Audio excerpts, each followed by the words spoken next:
Let me tell you something most history books never bothered to mention. In 1953, the people of Iran elected a leader who stood up for them. His name was Mohammad Mossadegh. He believed Iranians should control their own oil, not foreign companies, not colonial powers. For a moment, hope filled the streets of Tehran. But behind closed doors, thousands of miles away, powerful men were planning his downfall. The CIA gave their plan a code name, Operation Ajax. Within weeks, that hope turned into fear, and democracy was crushed under the weight of money, propaganda, and force. This is not just a story about Iran. It's a story about how one secret coup changed the course of history for Iran, for America, and for the entire Middle East. To understand why Mossadegh mattered, picture the world in the early 1950s.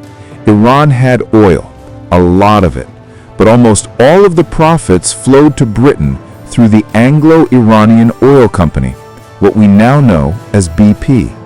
Imagine a nation rich in resources, but its own people living poor, while foreign executives got wealthy off its land. Mossadegh wasn't a radical. He wasn't calling for violent revolution. He was a constitutionalist, a believer in democracy.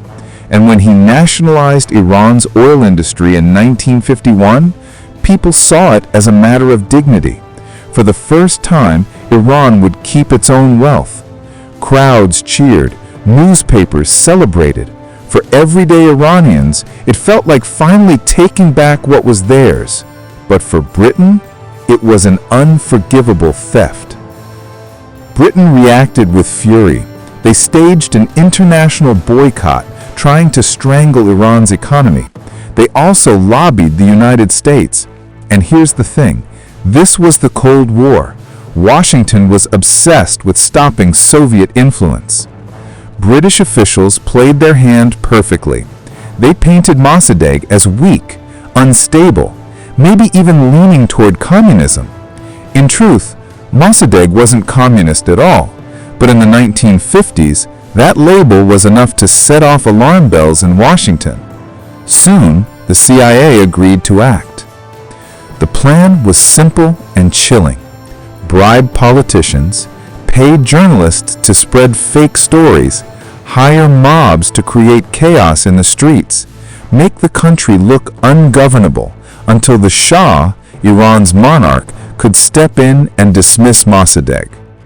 This was democracy being undone, not by open invasion, but by whispers, cash, and fear. At first, the operation stumbled. Mossadegh saw what was happening and stood firm. He even ordered the Shah's arrest at one point. For a moment, it looked like the coup would fail. But the CIA doubled down. They poured more money into street protests, more propaganda into newspapers. Finally, in August 1953, soldiers stormed Mossadegh's home. He was arrested. The Shah returned to power, and Iran's first taste of real democracy was over. Think about what that meant for ordinary people. A shopkeeper in Tehran who had proudly cast his vote suddenly realized it didn't matter. The newspapers he trusted had been bought. The protests he saw outside his window were staged. His voice, his vote, his hope, it had all been undermined by forces he couldn't see. Hundreds were killed in the chaos, families were torn apart, and worse, a message was sent that even when you choose your leaders, someone more powerful might take them away. After the coup, the Shah consolidated power with U.S. support. He ruled for decades with an iron hand, backed by American weapons and money. For Washington, it looked like a success.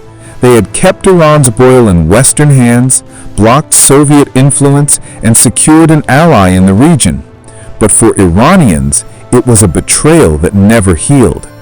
The secret coup planted seeds of mistrust, seeds that would grow for decades. By 1979, that mistrust exploded into the Iranian Revolution. protesters stormed the U.S. Embassy, taking hostages and shouting slogans against American interference. To them, 1953 wasn't some forgotten footnote. It was the beginning of everything. So let's go back to that moment in 1953. A nation tried to take control of its own destiny. For a brief second, they had it. Then, outsiders stole it away. That's the coup you were never taught in school. The uncomfortable truth is, sometimes democracy doesn't fail on its own. Sometimes it's strangled in the dark by hands that will never admit what they've done. If you believe stories like this deserve to be remembered, not buried, make sure to subscribe, because the past isn't just the past. It's the key to understanding the world we're living in right now.